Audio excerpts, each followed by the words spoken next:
ये law of attraction का अनदेखा लेकिन सबसे गहरा राज है। जो रिजल्ट्स लोगों को कई कई सालों में नहीं मिलते, इस टेक्निक से कुछ ही दिनों में मिल जाते हैं। अगर आपको लगता है कि आपकी लाइफ में चीजें कुछ रुक सी गई है, आप स्टक महसूस करते हो, आप मेहनत भी कर रहे हो, आप टेक्निक्स भी यूज कर रहे हो, लेकिन फिर भी वो चीजें हासिल नहीं हो रही है जो आप चाहते हो, तो आज की इस वीडियो में मैं आपको सिखाने वाली हूं एक ऐसी सीक्रेट टेक्निक जो आपके लिए सफलता के रास्ते खोल सकती है और आपकी डिजायर को बहुत ही फास्ट तरीके से पूरा कर सकती है। ये टेक्निक आपकी जिंदगी को बदल सकती है। आपने गौर किया होगा कि कई बार हमारा काम तब बन जाता है जब हमने उसकी उम्मीद भी नहीं की होती, और कई बार आपने देखा होगा कि जिन चीजों की या जिन लोगों की हम सबसे ज्यादा ख्वाहिश रखते हैं वो हमसे दूर चले जाते हैं, हमसे दूर भागते हैं। क्यों होता है ऐसा कि जब हम किसी चीज को पाने के लिए किसी भी हद तक जाते हैं तो वो हमसे छूट जाती है या फिर हमें उसका उल्टा ही रिजल्ट मिलता है। तो आज जिस टेक्निक की हम बात करने जा रहे हैं उसका नाम है बैकवर्ड्स लॉ, जो कि दिया था 20th सेंचुरी के फिलोसोफर एलन वाट्स ने। और बैकवर्ड्स लॉ ये कहता है कि the more we pursue something, the more we achieve opposite of what we want and more desperate we feel. इसका मतलब ये है कि बैकवर्ड्स लॉ ये कहता है कि आप किसी चीज को पाने के लिए जितने ज्यादा एफर्ट्स लगाओगे ना, वो चीज आपसे उतनी ही दूर होती चली जाएगी। अब इस चीज को यहाँ पर ध्यान से समझिएगा कि क्या इसका मतलब हमें किसी चीज को पाने के लिए मेहनत नहीं करनी चाहिए, उसको पाने की कोशिश नहीं करनी चाहिए? नहीं, इसका मतलब ये बिल्कुल भी नहीं है।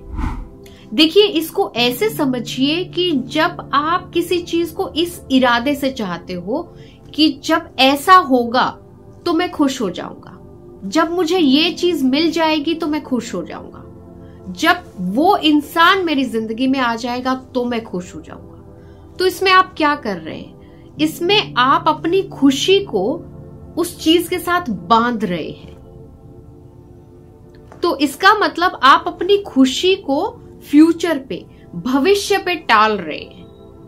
और अक्सर ऐसा देखा गया है कि जब आप इस तरीके से उस चीज को चाहते हो तो आपकी लाइफ में उसका रिजल्ट उल्टा ही आता है, आपके साथ उल्टा हो जाता है। जो आप चाहते हो वो ना होकर उसका अपोजिट रिजल्ट आ जाता है। तो इसका सीधा सीधा मतलब ये है कि जो आपकी अटैचमेंट है वो आपको आपकी डिजायर से दूर कर रही है। दूसरे शब्दों में कहूं तो अगर हम मैनिफेस्ट करना चाहते हैं तो हमें लेट गो करना सीखना होगा, और यही आज की वीडियो में हम सीखने वाले हैं। देखिए, अगर आपके साथ भी ऐसा हुआ है कि आपने किसी चीज को पूरे दिल से चाहा है और आप या तो वहीं अटक गए हैं, कुछ आगे नहीं बढ़ा, या फिर आपको उसका उल्टा ही रिजल्ट मिला है, तो इसका मतलब है कि आपको अपने नजरिए को पलटने की जरूरत है। और इसीलिए इस टेक्निक को रिवर्स टेक्निक भी कहा जाता है। मैनिफेस्टेशन की असली ताकत तब खुलती है जब आप अपनी खुशी और संतोष को मौजूदा पल में महसूस करते हो, प्रेजेंट मोमेंट में महसूस करते हो। जब आप किसी चीज को इस यकीन के साथ चाहते हो कि मैं पहले से ही संपूर्ण हूं, मैं पूर्णता खुश हूं और ये चीज मेरी जिंदगी में सही वक्त पर डिवाइन टाइमिंग के साथ आ जाएगी, तो आप चीजों को उनके सही फ्लो में आने देते हो। तब आप अपनी एनर्जी को सही दिशा में बहने देते हो। और जब हम चीजों के पीछे पागल होकर भागना बंद कर देते हैं तो वो खुद ब खुद हमारी तरफ खिंची चली आती है। तो चलिए अब ये समझते हैं कि रिवर्स टेक्निक काम कैसे करती है। देखो, लॉ ऑफ अट्रैक्शन कैसे काम करता है। ये आपके शब्दों पे काम नहीं करता कि आप क्या बोल रहे हो, मुझे ये चाहिए, मुझे मिल गया है, मुझे ये दे दो, कोई फर्क नहीं पड़ता इसको। ये काम करता है आपकी वाइब्रेशंस पे, आपकी भावनाओं पे, आपके इमोशंस पे, कि आप फील कैसा कर रहे हो। अब बहुत सारे लोग ना अफर्मेशंस तो लिख लेते हैं, बनवा भी लेते हैं, वो बोलते रहते हैं, लेकिन अंदर से वैसा फील नहीं कर पाते और फिर उनका रिजल्ट नहीं मिलता। तो मेन चीज इसमें फीलिंग है। अगर आप उसको फील कर पा रहे हो ना, तो आप उसको सबकॉन्शियस में ले जा पा रहे हो। अगर आप फील ही नहीं कर पा रहे तो सिर्फ मुंह से बोलने से क्या होगा? मुंह से बोलने से अगर होगा तो उसका ना इफेक्ट ये होगा कि उसे लंबा समय लग जाएगा उस चीज को अपने अंदर आत्मसात करने में। जब बार बार वो उन वर्ड्स को रिपीट करता रहेगा तो शायद उसके अंदर वो फीलिंग डेवलप होने लगे, उसको लंबा समय लगेगा। लेकिन अगर आप ये चाहते हो कि चीजें जल्दी हो तो उसको अंदर से फील करना सीखो, महसूस करना सीखो। और ये महसूस करने के लिए आपको सबसे जरूरी है मेडिटेशन करना, क्योंकि जितना ज्यादा आप शांत रहोगे उतनी ही पॉसिबिलिटी ज्यादा है कि आप फील कर पाओगे उस चीज को। देखिए होता क्या है कि जब आप किसी चीज की ख्वाहिश करते हैं ना, कि मुझे पैसा चाहिए, मुझे प्रमोशन चाहिए, मुझे जॉब चाहिए, या फिर मुझे ये पर्टिकुलर इंसान चाहिए अपनी जिंदगी में, तो कहीं ना कहीं ये भावना रहती है कि जब मुझे ये मिल जाएगा तब मैं संपूर्ण हो जाऊंगा, अपने आप को कंप्लीट फील करूंगा, तब मुझे सुकून मिलेगा, तब मुझे शांति महसूस होगी। और जब तक मुझे वो नहीं मिलता तब तक मुझे इनकम्प्लीट फील होता है, मुझे अधूरापन फील होता है, अपने अंदर खालीपन फील होता है। तो सोचिए जब आप वो लैक वाली फीलिंग, वो कमी वाली फीलिंग बार बार फील कर रहे हो, उसको महसूस करते जा रहे हो, तो आप यूनिवर्स में कौन सी वाइब्रेशंस ट्रांसमिट कर रहे हो, कौन सी वाइब्रेशंस में हो आप? लैक की, कमी की, मुझे ये चाहिए, मेरे पास ये नहीं है, मैं इनकम्प्लीट हूं, मैं अधूरा हूं, संपूर्ण नहीं हूं। और आप जैसा फील करोगे वैसा ही लॉ ऑफ अट्रैक्शन आपको देगा। आप कमी महसूस कर रहे हो तो क्या अट्रैक्ट करोगे? और ज्यादा कमी। क्योंकि आप कैसी भी भावना, कैसी भी फीलिंग्स और कैसे भी इमोशंस के साथ जी रहे होते हो ना, तो यूनिवर्स से तो हमेशा ही ना एक ही चीज आ रही होती है और वो है तथास्तु, like your wish my command. तो क्या किया जाए कि हमारी विश पूरी भी हो जाए और जल्दी पूरी हो? इसका असली जादू है डिटैचमेंट, जो दुनिया के सबसे गहरे और शक्तिशाली नियमों में से एक है। जब आप अपनी विश से खुद को डिटैच करना सीख जाते हो तो आप ज्यादा लवेबल हो जाते हो, आप ज्यादा लविंग हो जाते हो और कहीं ज्यादा खुश हो जाते हो। और यही रिवर्स टेक्निक हमें सिखाती है।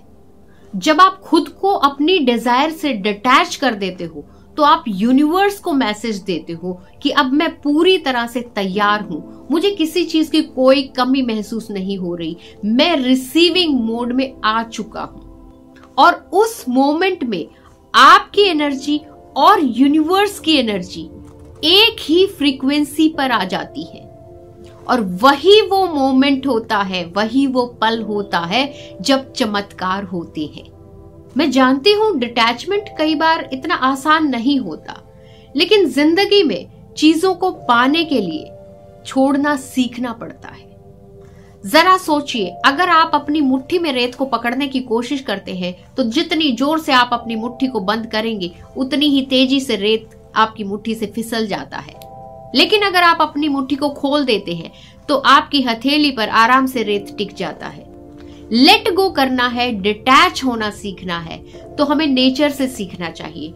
किस तरह पतझड़ में पेड़ों के सारे पत्ते गिर जाते हैं ताकि बसंत ऋतु में नए पत्ते आ सके। प्रकृति कभी भी आउटर रियलिटी को फोर्सफुली चेंज नहीं करती, उसे होने देती है फ्री फ्लो में। अगर आपको किसी चीज की चाहत है ना, तो पहले अपने दिल और दिमाग में उसके लिए स्पेस बनाइए और अपनी खुशी को उसके साथ मत जोड़िए। अपनी वाइब्रेशंस को इस एहसास में डालिए कि मैं पहले से ही खुश हूं, संतुष्ट हूं। यही एक कारण होता है कि कुछ लोग बिना संघर्ष के हर चीज हासिल कर लेते हैं, वही कुछ लोग बहुत मेहनत करते हैं, सालों तक मेहनत करते हैं, लेकिन फिर भी वहीं अटके रहते हैं। और बैकवर्ड्स लॉ हमें यही सिखाता है कि जितना ज्यादा डिटैच रहेंगे हम अपनी आउटकम से, उतने ही हमारे डिजायर के होने के चांसेस बढ़ जाएंगे। देखिए, डिजायर रखना गलत नहीं है। डिजायर वो बीज है जो आपके सपनों की फसल को उगाने में मदद करता है। लेकिन अगर आप हमेशा एक ही चीज के पीछे भाग रहे हो और उसमें अटका हुआ महसूस कर रहे हो, तो इसका मतलब है कि कहीं ना कहीं आपकी अटैचमेंट, आपकी डेस्पिरेशन ही आपके रास्ते की रुकावट है। सोचिए, जब आप एक बीज को जमीन में बो देते हैं तो आप हर दिन उसे पानी देते हैं, उसका ध्यान रखते हैं। लेकिन अगर आप उसे रोज खोद कर देखें कि इसमें जड़ें उगी या नहीं, तो क्या वो पेड़ बन पाएगा कभी? उसे पेड़ बनने के लिए आपके भरोसे और वक्त की जरूरत होती है। उसी तरह से इच्छाओं को भी ग्रो करने के लिए आपके ट्रस्ट और डिटैचमेंट की जरूरत होती है। अब सवाल ये उठता है कि अपनी डिजायर से डिटैच कैसे हुआ जाए। तो इसके लिए सबसे आसान और बेस्ट रास्ता है माइंडफुलनेस, यानी कि प्रेजेंट मोमेंट में जीना। देखिए आजकल ना ज्यादातर लोग या तो अपने पास्ट में जीते हैं और वहां पर भी वो अपनी नेगेटिव सिचुएशंस को याद करते हैं, या फिर फ्यूचर में जीते हैं। तो प्रेजेंट मोमेंट के अंदर जीना दोबारा से इंसान को सीखना होगा। भगवान बुद्ध ने भी कहा है कि अपने अतीत पर ध्यान मत दो, अपने भविष्य के बारे में मत सोचो, अपने वर्तमान पर अपने ध्यान को केंद्रित करो। तो जब भी आपको लगता है कि आप पीसफुल स्टेट में नहीं हो, आप डेस्परेट हो रहे हो अपनी डिजायर के लिए, तो अपनी आंखें बंद कीजिए and just become aware of it. उन फीलिंग्स को, उन इमोशंस को अपनी अवेयरनेस में लेकर आना है और एज इट इज जैसी भी वो फीलिंग्स है उनको ऑब्जर्व करना है। उन फीलिंग्स को बिना किसी रुकावट के आने दीजिए, आपको बस महसूस करना है उनको। आपके अंदर जब भी वो फीलिंग आए, जब भी आप पीसफुल फील ना करें, तो एक ऑब्जर्वर बनके उसको आपको फील करना है। आप देखेंगे कि धीरे धीरे आपके अंदर से वो फीलिंग डिमिनिश होती चली जाएगी, खत्म होती चली जाएगी और आप लेट गो करना सीख जाओगे। बहुत ही इंपॉर्टेंट टेक्निक है, लोगों की जिंदगी बदल जाती है इससे। जब भी आप किसी चीज को लेकर दुखी हो, पैसा हो, जॉब है, कोई रिलेशन हो सकता है, या फिर हेल्थ इशू हो सकता है, कोई भी चीज हो, उसका जो भी दुख, दर्द, डर, कुछ भी आपके अंदर आप महसूस कर रहे हो, उसको ऑब्जर्वर की तरह महसूस करना शुरू कर दीजिए आंखें बंद करके। और जब आप उसको एक ऑब्जर्वर क्या होता है? जो दूर से बैठकर देख रहा होता है, उसको महसूस कर रहा होता है कि सामने क्या हो रहा है। तो धीरे धीरे करके ना ये फीलिंग्स आपके अंदर से जाने लग जाएंगी। ये आपको इंटरनली हील करता है ये प्रोसेस। और इस प्रैक्टिस से आप खुद को डेस्परेशन और लैक की फीलिंग से डिटैच कर पाओगे और बहुत ही इजीली मैनिफेस्ट भी कर पाओगे। साथ ही दोस्तों मैं ये भी कहना चाहूंगी कि देखिए, हमें टाइम टू टाइम अपने आप को ये रिमाइंड कराते रहना चाहिए कि इस दुनिया में कुछ भी परमानेंट नहीं है। हम सब यहाँ पर इस धरती के रंगमंच पर अपना अपना पार्ट प्ले करते हैं और चले जाते हैं। जब सब कुछ टेम्परेरी है तो इतनी अटैचमेंट करनी ही क्यों है किसी चीज से या किसी इंसान से। जब हम ये रियलाइज करते हैं कि सब कुछ इम्परमानेंट है, तो हम इजीली डिटैच कर पाते हैं खुद को अपनी डिजायर्ड आउटकम से। और वही वो पल होता है when we start embracing the present moment, जो अल्टीमेटली हमारी मैनिफेस्टेशंस को हम तक पहुंचाता है। तो दोस्तों आज की वीडियो को देते हैं यही विराम एंड आई एम श्योर कि आपको ये सब कुछ समझ में आया होगा। फिर भी अगर आपके कोई सवाल हो, कोई क्वेरी हो, तो आप मुझे कमेंट करके पूछ सकते हैं। और अगर आपको ये वीडियो अच्छी लगी हो तो प्लीज इसे लाइक करें, शेयर करें अपने फ्रेंड्स के साथ और चैनल को सब्सक्राइब करें। मिलते हैं एक और नई वीडियो के साथ, तब तक के लिए बाय बाय।